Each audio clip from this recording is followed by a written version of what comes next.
Dear student, welcome to GK power up. स्वागत है आप सभी का एक और नए वीडियो में।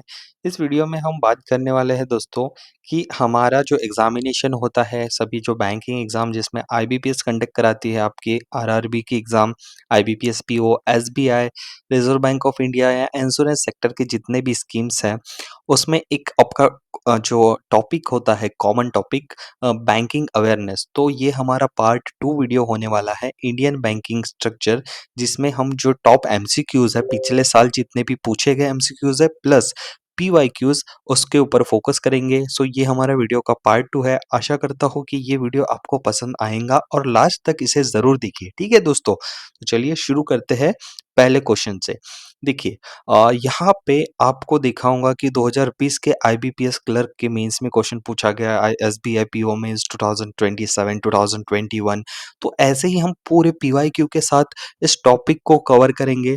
ठीक है, तो चलिए सबसे पहले हम बात करते हैं दोस्तों, which of the following is not a part of organise sector banking of India. तो क्वेश्चन आपको पूछा गया है, आपके सामने ऑप्शंस है। तो option number 1 RBI, NIDHIS, RRB, SBI, PNB. तो not a part of organise sector banking. ठीक है, ऑर्गेनाइज सेक्टर बैंकिंग तो आरबीआई है, आरआरबी भी है, एसबीआई भी है, Punjab national bank obvious. So option number C is your right answer. ठीक है, which of the following bank is generally not considered as commercial bank. ठीक है, कमर्शियल बैंक इसे हम कंसिडर नहीं करते, ये हमें पूछा गया दोस्तों। तो सबसे पहले आपको यहाँ पे जानना जरूरी होगा कि what is the meaning of commercial bank. ठीक है, तो इसका मतलब क्या होता है? तो मीनिंग ऑफ कमर्शियल बैंक मतलब ये होता है कि सर्विसेज वो प्रोवाइड करता है जनरल पब्लिक पब्लिक को, जैसे डिपॉजिट हो गया, सेविंग अकाउंट हो गया, ठीक है, ओवरड्राफ्ट्स हो गए, वो अपने कस्टमर को फाइनेंशियल सर्विस प्रोवाइड करता है। तो देखिए, पब्लिक सेक्टर बैंक ऑब्वियसली वो ये सब चीज़ें प्रोवाइड करते हैं, प्राइवेट सेक्टर बैंक भी करते हैं, फॉरेन बैंक भी करते हैं। ये डेवलपमेंट बैंक जो है ना, ये पब्लिक को नहीं करता, राइट, ये करता है आपके जो कंट्रीज होता है उसको, राइट। तो ये याद रखिए, who make rules and regulation for the scheduled commercial bank in India. Scheduled commercial banks India में जो है, उनके लिए रूल्स एंड रेगुलेशंस कौन लाता है? आईबीपीएस क्लर्क मेंस 2021 में प्रश्न पूछा गया था। तो राइट आंसर इज आरबीआई। ठीक है, is top notch body of our banking sector. Okay, which of the following is not a organised sector in India. Organise sector Bharat देश में कौन सा नहीं है? ठीक है, तो यहाँ पे अगर बात करें कि what do you mean by organise sector in India regarding to banking. तो यहाँ पे ये प्रश्न हमने देख लिया है। तो सबसे पहले यहाँ पे हम बात करते हैं कि इसका सही आंसर क्या होता है। देखिए, नेशनलाइज्ड बैंक्स ये ऑर्गेनाइज सेक्टर्स में आते हैं। Regional rural banks, cooperatives banks, इंडसलेस बैंक, ये एक बैंक है खुद। ये रीजनल रूरल बैंक आपके नेशनलाइज्ड बैंक के साथ काम करते हैं, एंड कोऑपरेटिव बैंक आपके रीजनल रूरल बैंक के साथ काम करते हैं। तो ये chit fund and money lenders आपका जो ऑप्शन है, ये सही होने वाला है। It is not a money lending और ऑर्गेनाइज सेक्टर। ओके, नेक्स्ट बात करते हैं question number 5। Which of the following bank can be included in schedule commercial bank banking system of India. ठीक है, तो यहाँ पे बात की गई है, which of the following is or can be included in scheduled commercial bank banking system in India. So the right answer is all of the above. ठीक है, क्या बात किया, schedule commercial banking system of India, ये सही बात है। तो regional rural bank, private sector bank and foreign banking in India, तो ये सब एक शेड्यूल कमर्शियल बैंकिंग का ही तो सिस्टम है ना। तो ये जो है हमारा राइट आंसर है बी। दोस्तों, नेक्स्ट क्वेश्चन है बैंकर्स ऑफ बैंक। ठीक है, बैंकों का बैंक कौन है? तो Reserve Bank of India. Right answer is option number B. ठीक है, तो क्वेश्चन नंबर सी जो 6 है उसका सही उत्तर है ऑप्शन नंबर बी। आगे बात करते हैं, क्वेश्चन नंबर 8 की बात करें, schedule bank is the one of which is included. ठीक है, schedule bank is the one which is included in the, ठीक है, इसका जो एक्ट है शेड्यूल बैंक्स का, ये कहाँ पे वहां बोला गया है? तो option number C is the right answer. जो शेड्यूल बैंक्स है, इसके बारे में कहा बात की गई है, जो आरबीआई का एक्ट है शेड्यूल सेकंड, उसके अंदर उसकी बात की गई है। तो आगे हम क्वेश्चन नंबर 9 की बात करें, तो सेक्शन 42, याद रखिए ऐसे क्वेश्चन पूछा जाता है। Section 42(6) A of RBI act 1934 is related to. तो ये शेड्यूल बैंक्स के बारे में ही बात करता है। तो 42(6) ये बात करता है schedule banks. Schedule banks have to submit their details of activities to RBI. अब जो ये आपके शेड्यूल बैंक्स होते हैं, ठीक है, ये हर साल अपनी जो डिटेल्स है एक्टिविटीज, ठीक है, बैंकों की एक्टिविटीज मतलब किसको कितना कर्ज दिया, क्या उनके कितना उनके बैंकों में पैसा जमा है, फलाना फलाना चीजें। तो ये कब आरबीआई को वो सबमिट करते हैं, ठीक है, अपना डेटा। तो क्वेश्चन नंबर 10 का जो राइट आंसर होने वाला है दोस्तों, ऑप्शन नंबर डी। हर वीक इन्हें अपना data reserve Bank of India को सबमिट करना पड़ता है, right. Okay, which of the following is not public sector bank, ठीक है। तो देखो, corporation banks, United bank of India, Vijaya bank, bank of Maharashtra. तो ये विजया बैंक अभी आपके एसबीआई में सम्मिलित हो गया, ठीक है। United bank of India, corporation bank, तो फेडरल बैंक जो है ये पब्लिक सेक्टर बैंक नहीं है, ओके। अब इन 2022 ये प्रश्न उस समय पूछा गया था, तो अभी साल चल रहा है 2025, right. So in 2025 how many public sector banks are there in India, ठीक है। तो हम रिगार्डिंग बात करते हैं 2025 के, तो 2020 में भी टोटल 12 ही बैंक थे और 2025 में टोटल 12 ही बैंक है, ठीक है, जिससे गवर्नमेंट ऑफ इंडिया का यहाँ पे रेगुलेट है, ठीक है। तो ये option number D is a right answer, okay. ये आपको जानना जरूरी है, ठीक है। सो पब्लिक सेक्टर बैंक 12 है। अगर मैं बात करूं दोस्तों, आपसे पूछ लो कि भाई अब इंडिया में टोटल कितने प्राइवेट बैंक्स है, ठीक है। तो टोटल इंडिया में टोटल 21 प्राइवेट बैंक्स है, ठीक है। टोटल 21 प्राइवेट सेक्टर बैंक्स है। एंड टोटल फॉरेन बैंक्स कितने हैं, तो टोटल फॉरेन बैंक्स है 44। ये याद रख लीजिए, आंकड़ा बहुत ही इंपॉर्टेंट है, ठीक है। अब यहाँ पे अगर बात करूँ तो 4 फाइनेंशियल इंस्टीट्यूट है, ठीक है, आउट ऑफ विच कितने 12 कमर्शियल बैंक्स है, ठीक है, इतना याद रखिए। चलिए, आगे अगर हम बात करें दोस्तों, तो the first nationalisation of banks exercise were done in. तो यहाँ पे फर्स्ट जो नेशनलाइजेशन हुआ है बैंक्स का, ठीक है, राष्ट्रीयकरण जब हुआ है वो कब हुआ है, तो उसका राइट आंसर है दोस्तों ऑप्शन नंबर 1, 19 जुलाई 1969, ठीक है, इंपॉर्टेंट है। How many banks were first nationalise, सबसे पहले देखिए 2 चरणों में हुआ है बैंकों का नेशनलाइजेशन, ठीक है।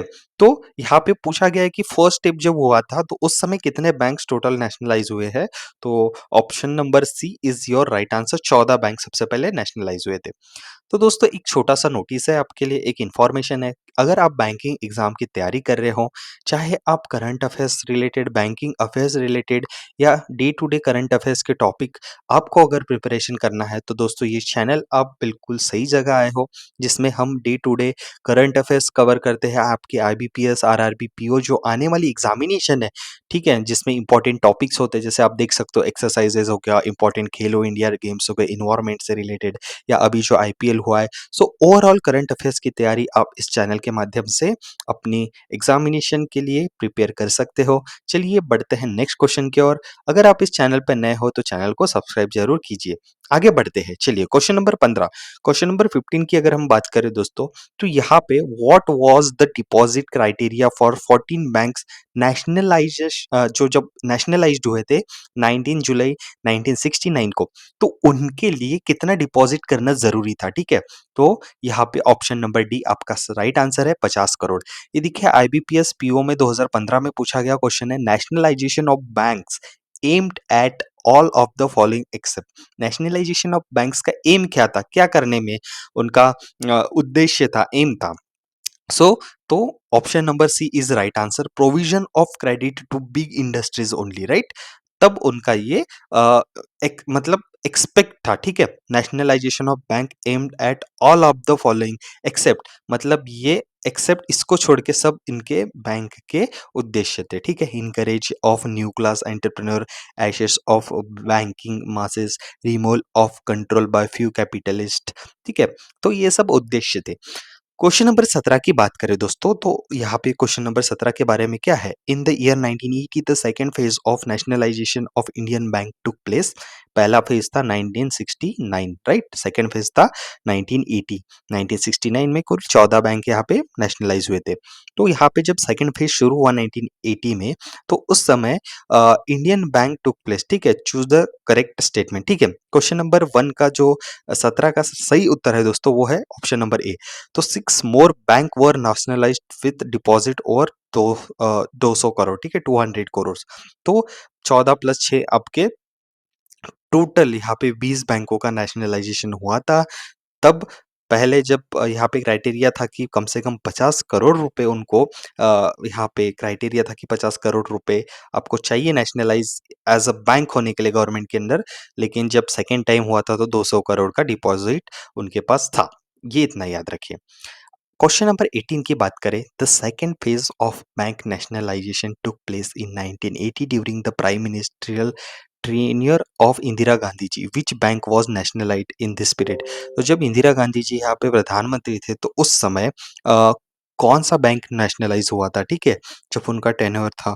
तो option number D is your right answer, Vijaya bank. How many banks were nationalise in India, अभी हमने बात किया था कि 6 बैंक्स हुए थे। तो क्वेश्चन नंबर 19 का जो आंसर है वो है option number C. When was the second phase of nationalisation done, second phase का नेशनलाइजेशन कब हुआ, तो 1980 में हुआ है। तो 1980 का जो सही उत्तर है 15 अप्रैल 1980, ठीक है। How many banks which were nationalised in 1980 are currently working, ठीक है। तो जब 1980 का नेशनलाइजेशन हुआ था और आज की अगर बात करें तो उसके उपलक्ष्य में कितने बैंक आज काम कर रहे हैं। So how many banks which were nationalised in 1980s are currently working.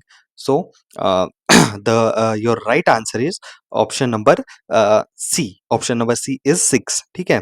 तो यहाँ पे 6 बैंक यहाँ पे काम कर रहे हैं प्रेजेंट 2025 की अगर हम बात करें, ठीक है। 2025 में भी 6 बैंक यहाँ पे काम कर रहे हैं, ठीक है।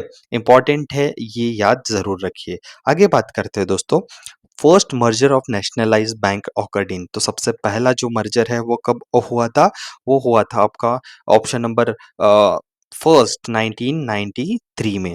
5 associate bank of State Bank of India and Mahila bank merge with SBI on, ठीक है। क्वेश्चन नंबर 23 का ऑप्शन जो है दोस्तों 2017 फर्स्ट ऑफ अप्रैल, ठीक है, फर्स्ट ऑफ अप्रैल को।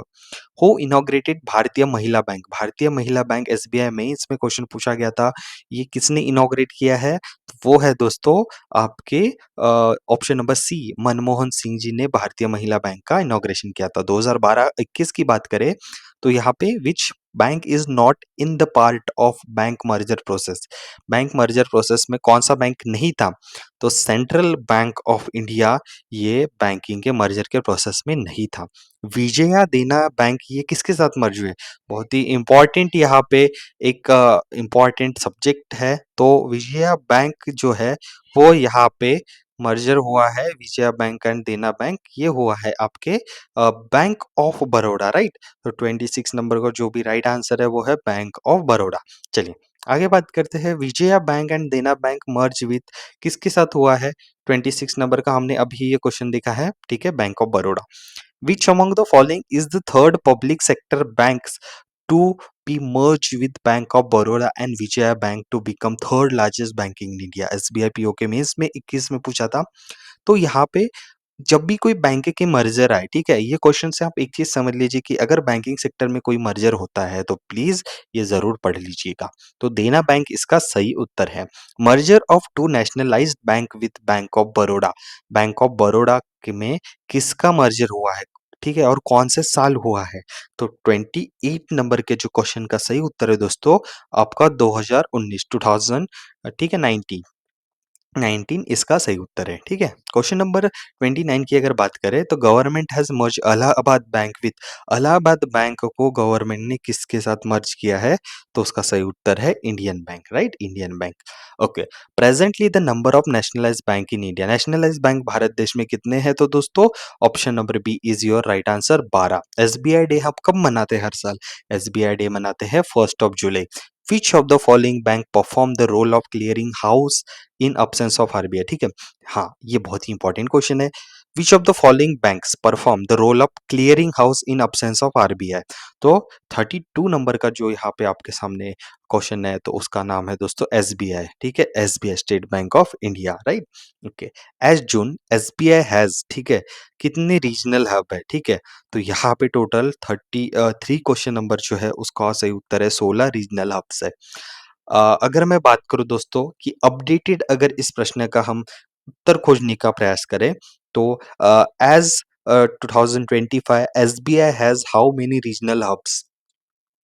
ठीक है, सो टोटल यहाँ पे उनका एक हब है जो बढ़ गया है। ठीक है, 17 हब्स है। ठीक है, टोटल लोकल यहाँ पे जून की बात करें तो अभी करंटली 17 हब्स है टोटल रीजनल हब्स। ठीक है, जिसमें 57 एडमिनिस्ट्रेटिव ऑफिसेज है। ठीक है, 57 administrative office across all country. ठीक है, ठीक है, ये याद रखिए। अगर मैं बात करूं तो 500 मिलियन कस्टमर्स को एसबीआई सर्व करता है। ठीक है, जिसमें 22,500 उनके टोटल ब्रांचेस है। ठीक है, चलिए आगे बढ़ते हैं। Imperial bank was amalgamated and changes. Imperial bank का मर्जर हुआ है, नाम चेंज हुआ है, तो वो क्या था इंपीरियल बैंक का? 35 नंबर का क्वेश्चन का वो है दोस्तों आपका स्टेट बैंक ऑफ इंडिया। ठीक है, क्वेश्चन नंबर 36 की अगर बात करें दोस्तों तो यहाँ पे विच of the following bank has acquired the title Centurion bank of Punjab, so it is the HDFC bank, right. आगे बढ़ते हैं। आईडीआई बैंक का हेडक्वार्टर कहाँ पे है? आईबीपीएस क्लर्क मेन में पूछा गया था, एसबीआई क्लर्क मेन 2016 में। अगेन ये क्वेश्चन तो रिपीट हो रहा है दोस्तों, तो ये पीवाईक्यू करने में यही यहाँ पे आपकी कामयाबी है कि आपको बोनस मार्क जो है मिलते हैं। तो मुंबई में आईडीबीआई बैंक का हेडक्वार्टर है। आगे बात करते हैं, Axis Bank was formerly known as. Axis Bank किस नाम से जाना जाता है? तो एक्सिस बैंक दोस्तों किस नाम से जाना जाता है? तो उसका नाम है दोस्तों option number B, UTI bank. ठीक है, यूटीआई बैंक। एसबीआई 2014 में पूछा गया था। When was HDFC bank established? ठीक है, एचडीएफसी बैंक एस्टेब्लिश कब हुआ था? ये भी इंपॉर्टेंट है, बहुत काफी इंपॉर्टेंट क्वेश्चन है। तो एचडीएफसी बैंक है दोस्तों वो ऑप्शन नंबर डी 1994 में एस्टेब्लिश हुआ था। RRBs are classified under. ठीक है, आरआरबी का क्लासिफिकेशन और किन चीजों में होता है? तो वो है दोस्तों आपका option number D, public sector banks. RRB are own by, ठीक है, आरआरबी किसके द्वारा ओन होता है? तो वो होता है सेंट्रल आपके स्टेट गवर्नमेंट, सॉरी, इंपॉर्टेंट है all of the above, central government के साथ, स्टेट गवर्नमेंट के साथ, स्पॉन्सर बैंक के साथ, एंड आपका all of the above is the right answer. ठीक है, in which of the following states there is no regional rural bank, right. So इसका सही उत्तर है कौन से राज्य में रीजनल रूरल बैंक नहीं है? तो वो है आपके Goa. Regional rural bank are empowered to transact business for banking as defined under. ठीक है, इसके अंदर डिफाइंड है तो option number C, banking regulation act 1949। Which of the following statements about regional rural bank are correct? तो sponsor bank travels cheque can be issued by RRB, RRB can enter into arrangement with the sponsor bank for providing remittance facility to its customer, where RRB can afford the investment, they can install lockers also, both A and B and all of the above। तो दोस्तों RRB के role की अगर बात करें तो सही है सभी उत्तर। ठीक है, paid up share capital regional rural bank is contributed bye, 45 number का क्वेश्चन जो आपको दिख रहा है उसका सही उत्तर है दोस्तों ऑप्शन नंबर सी। ठीक है, चलिए आगे बात करते हैं दोस्तों। The central cooperative banks are in direct touch with, किसके साथ ये टच में रहता है सेंट्रल कोऑपरेटिव बैंक? तो ऑप्शन नंबर आपके सामने जो ये प्रश्न है 46 उसका सही उत्तर है दोस्तों स्टेट कोऑपरेटिव बैंक्स। ठीक है, स्टेट कोऑपरेटिव बैंक्स के साथ ये हमेशा टच में रहते हैं। 47 नंबर का क्वेश्चन हम अगर देखें तो what are the cooperative banks at the village level known? तो प्राइमरी एग्रीकल्चर कोऑपरेटिव बैंक। ठीक है, तो विलेज लेवल पे प्राइमरी एग्रीकल्चर कोऑपरेटिव सोसाइटीज के नाम से इस बैंकों को जाना जाता है। Punjab national bank is an Indian financial service company based in which city? आर आरबीआई असिस्टेंट के 2015 में पूछा था। PNB is an Indian financial service company based in which city? तो इनका हेडक्वार्टर एक तरफ पे पूछ रहे हैं वो, तो option number B is your right answer and Mumbai. ठीक है, option number B is right answer, B is right answer. ठीक है, 48, sorry, new Delhi, new Delhi is right answer, correction है यहाँ पे 48।